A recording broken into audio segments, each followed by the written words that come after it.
नमस्कार दोस्तों, स्वागत है आपका हमारे YouTube चैनल ज्ञान की कहानी में। दोस्तों, अगर आपने हमारे YouTube चैनल को सब्सक्राइब नहीं किया होगा तो ज़रूर सब्सक्राइब कर लीजिए। आज के हमारी कहानी का नाम है वाराणसी की कथा।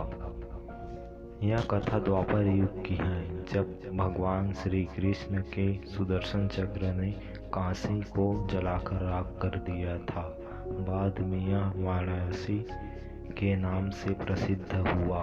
यह कथा इस प्रकार है। मगध का राजा जरासंधु बहुत शक्तिशाली और क्रूर था। उसके पास अनगिनत सैनिक और दिव्य अस्त्र शस्त्र थे। यही कारण था कि आसपास के सभी राजा उसके प्रति मित्रता का भाव रखते थे। जरासंध की अस्ति और प्रस्ति नामक 2 पुत्रियां थीं। उनका विवाह मथुरा के राजा कंस के साथ हुआ।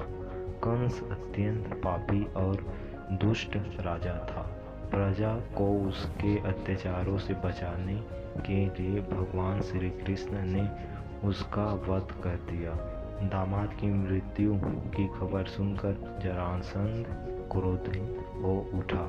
प्रतिशोध की ज्वाला में जलते जरासंध ने कई बार मथुरा पर आक्रमण किया, किंतु हर बार श्री कृष्ण उसे पराजित कर जीवित छोड़ देते थे। एक बार उसने कलिंग राज, पांडुलिक और काशी राज के साथ मिलकर मथुरा पर आक्रमण किया, लेकिन भगवान श्री कृष्ण ने उन्हें भी पराजित कर दिया। जरासंध तो भाग निकला, किंतु पांडुलिक और काशी राज भगवान के हाथों मारे गए। काशी राज के बाद उसका पुत्र काशी राज बना और श्री कृष्ण से बदला लेने का निश्चय किया था। कठिन तपस्या कर भगवान महादेव को प्रसन्न किया और उन्हें समाप्त करने का वर मांगा। भगवान महादेव ने उसे कोई अन्न को कहा, किंतु वह अपनी मांग पर अड़ा रहा। तब महादेव ने मंत्रों से एक भयंकर कृत्य मतलब हथियार बनाई और उसे देते हुए बोला, बस तुम इसे जिस दिशा में जाने का आदेश दोगे, यह उसी दिशा में स्थित राज्य को जलाकर राख कर देगी।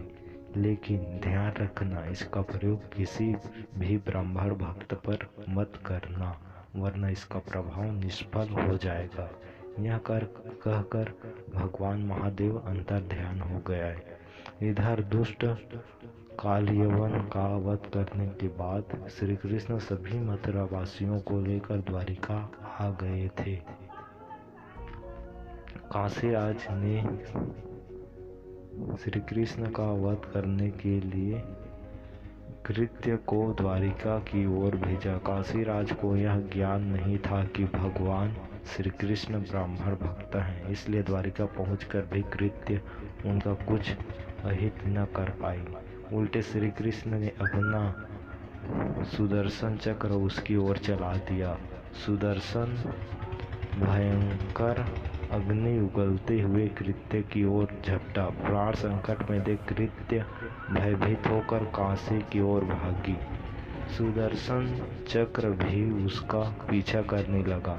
काशी पहुंचकर सुदर्शन ने कृत्य को भस्म कर दिया, किंतु फिर भी उसका क्रोध शांत नहीं हुआ और उसने काशी को भस्म कर दिया।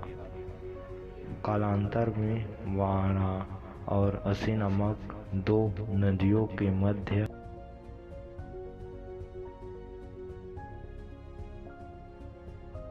बसा। वाड़ा और असी नदियों के मध्य बसे होने के कारण इस नगर का नाम वाराणसी पड़ गया। इस प्रकार काशी का वाराणसी के रूप में पुनर्जन्म हुआ।